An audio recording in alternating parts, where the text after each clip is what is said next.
El tema del transporte público. Saludo a Nicolás Rosales Payares, él es presidente de la Asociación Mexicana de Transporte y Movilidad. Nicolás, bienvenido, buenas tardes. Hola, muy buenas tardes, Abel. Estamos hablando del transporte público en México y desafortunadamente lo que nos encontramos en la mayoría de los reportajes y sobre todo de los testimonios son deficiencias. ¿Hay algunas ciudades en México que realmente tengan un buen sistema de transporte público? Mira, el transporte público en términos generales en México ha tenido un gran desgaste y un deterioro terrible en la prestación del servicio. Hay algunas ciudades como León, Guanajuato, como es el sistema Optibus, que es el primer BRT que se implementó en la Ciudad de México, que está funcionando perfectamente para una ciudad mediana y con las características de León. Guadalajara, Jalisco, implementó ya una nueva modernización completa en su sistema al momento de integrar un sistema de pago para toda la ciudad, rediseñar el transporte de hombres camión a empresas y también implementación de un sistema de tren eléctrico y de un macrobús o BRT periférico. Entonces tienen gran conectividad ahorita en este momento. La Ciudad de México también ha tenido oportunidad de tener avances importantes, pero también tomando en cuenta que realizamos más de 34 millones y medio de viajes, es una complicación al momento de poder trasladar a todas estas personas en los mejores estándares de calidad. Claro. Y hablando del transporte, ¿qué es lo que sería más importante? ¿El tema de la eficiencia, el precio o la seguridad? Porque vemos que esos tres aspectos están golpeando a los ciudadanos y en ninguno por lo menos hay avances importantes. El de seguridad pega sobre todo muchísimo. Así es, mira, el tema de eficiencia tendría que ser una medida necesaria, pero también tenemos que tomar en cuenta que va en relación a términos económicos de la tarifa. Tampoco podemos transitar o trasladar la tarifa al usuario únicamente. Tendremos que implementar sistemas de financiamiento para los sistemas de transporte para que esos cubran las necesidades de los usuarios. Y como tú bien señalas, el tema de seguridad no únicamente vial, sino también la que va dentro de la misma de las unidades, y eso se consigue con la capacitación y profesionalización de los operadores. Y el tema de inversión también es importante al momento de que tú vas a tener unidades de mayor eficiencia energética de una matriz distinta, puede ser Euro 6 o como se conoce ahora electromovilidad en transporte público. Claro, estábamos hablando sobre todo de ciudades donde se ha logrado tener un mejor servicio del transporte público y hablamos precisamente de zonas urbanas. ¿Qué pasa en el interior del país, en esas zonas más rurales? ¿Estamos viendo que por lo menos se tenga un transporte digno o sí hay condiciones en las cuales pues sería impensable ver que hay transporte, pero así ocurre en el día a día?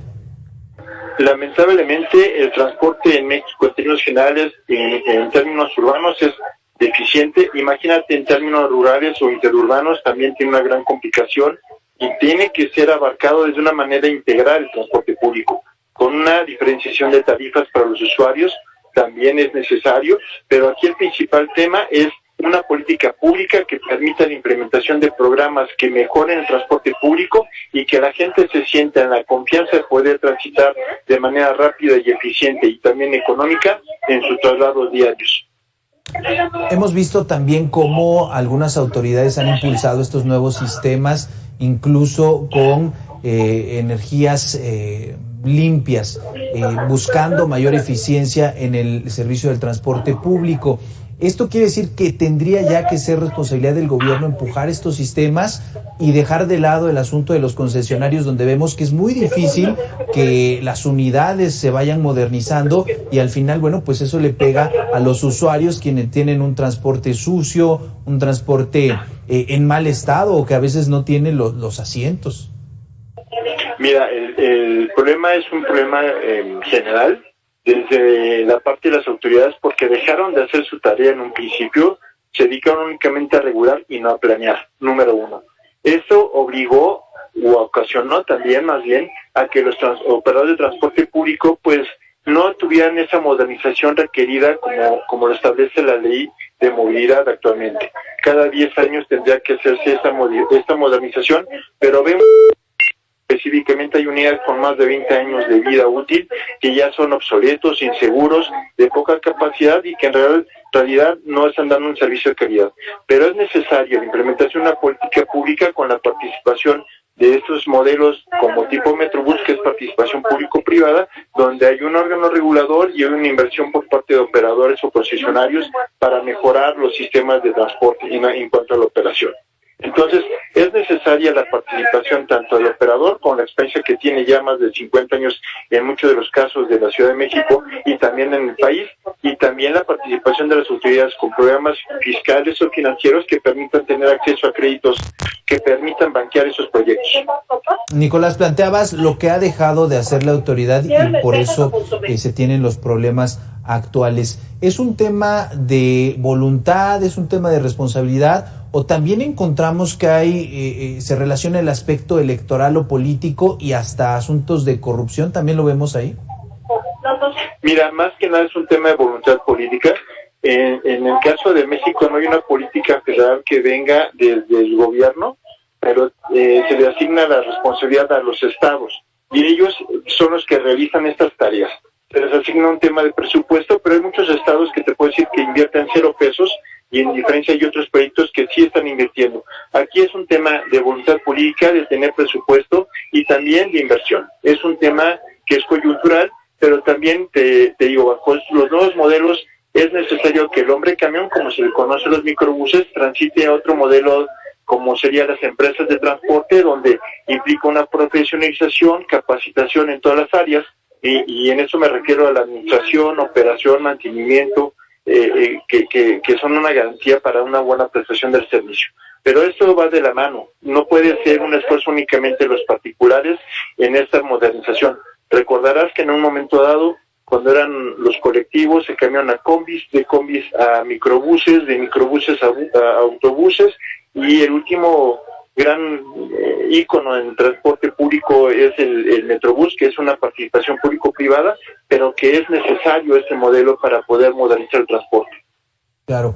De todos de estos temas, sobre todo el asunto del cómo trabajan los conductores del transporte público y de las unidades, ¿hay algún porcentaje relacionado con el número de empresas, de unidades, en el cual podamos definir que ya tienen una profesionalización? Me refiero a los conductores, y por el otro lado, que haya un porcentaje amplio de vehículos o de unidades nuevas y en buen estado, o no se tienen esos datos. Mira, en la Ciudad de México todavía existen cerca de 12,000 operadores bajo el modelo hombre camión, que son los microbuses que vemos en la ciudad.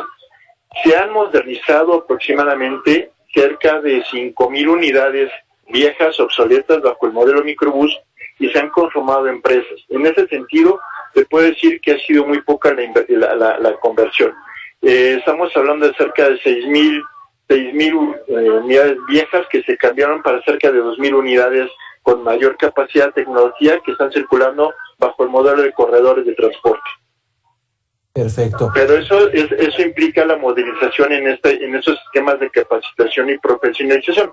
Más aparte, las 7 líneas de Metrobús que están circulando en la Ciudad de México y que son la columna vertebral del sistema de transporte público concesionado. Perfecto. Platicamos esta tarde con Nicolás Rosales, él es presidente de la Asociación Mexicana de Transporte y Movilidad. Nicolás, muchísimas gracias por estos minutos y por estos apuntes. No, al contrario, muchísimas gracias por tu tiempo. Y ahora revisamos qué es lo que ocurre en Chiapas.